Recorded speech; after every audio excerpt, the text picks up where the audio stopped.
And I must, Mr President, make clear that those opposite who have been skulking around aged care facilities unnecessarily causing concern and distress to residents are leaving the impression that the Dementia and Severe Behaviour Supplement was in fact the base and core funding for people with dementia. It is not. Our aged care system, about half the people who are in residential care have dementia. This was not the core funding for them. This was funding which was intended for people who had severe behaviours related to dementia. Thank you, Minister. Senator Polley, supplementary question. Thank you very much, Mr President. I refer to comments by Marcus Riley, Acting Chairman of the Leading Age Services Australia, that, and I quote, "This funding withdrawal will have a devastating impact on individuals who need extra support. Our research shows that it will also damage industry's ability to invest in training and dementia-specific care environments." Does the minister agree? Minister.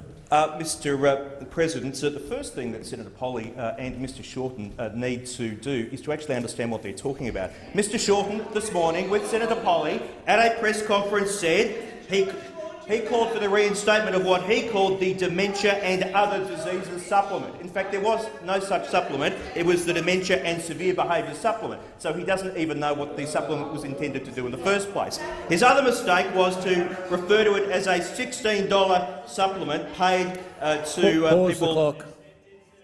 Senator Moore, point of order. Thank you, Mr President. It's on direct relevance. We appreciate the minister's comments about the newscast this morning.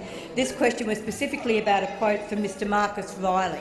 If we could get to that quote before the end of the minister's time. Thank you, Senator Moore. The question also contained a fairly long preamble, and the minister has 30 seconds to answer the question.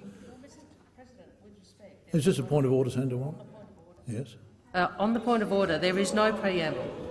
It is simply— well, I appreciate, Mr President, with all of the interjection in the chamber, you may not have had the opportunity— Order, Senator McDonald.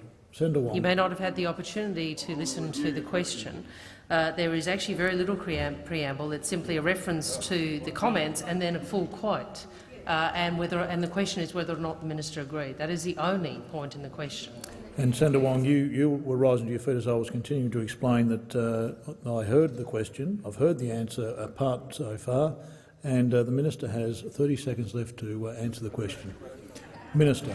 Thank you, Mr President. Mr Shorten also this morning referred to the cutting of a $16 payment to people living with dementia. The payment never went to people living with dementia. Pause the clock. Minister.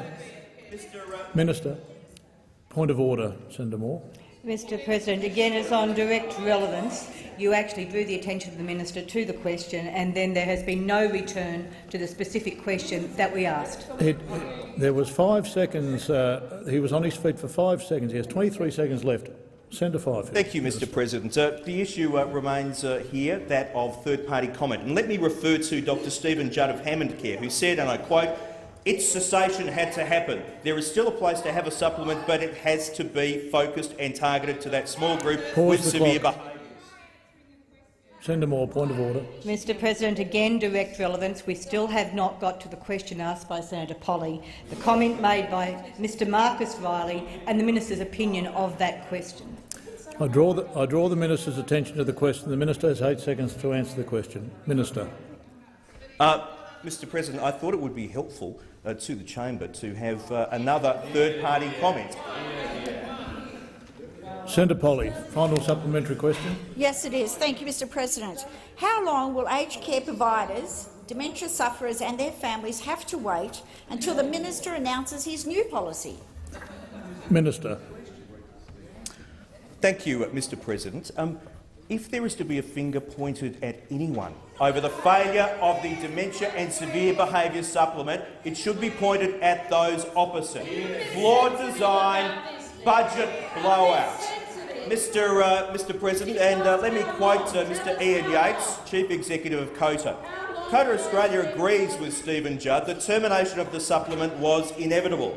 Many providers were receiving very substantial extra funds without validation and with no guarantee of better outcomes for people with severe dementia symptoms. Senator Moore, a point of order. Again, Mr President, on direct relevance, the particular question was about the time we have to wait for the minister's new policy. It was not asking for new information from other third-party people.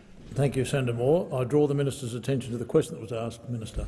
Thank you, Mr President. Well, I make it clear that that policy and design of the former government is gone. It is not coming back. We are going to work cooperatively with the sector to see if we can come up with something that is better targeted and better focused than those opposite came forward with.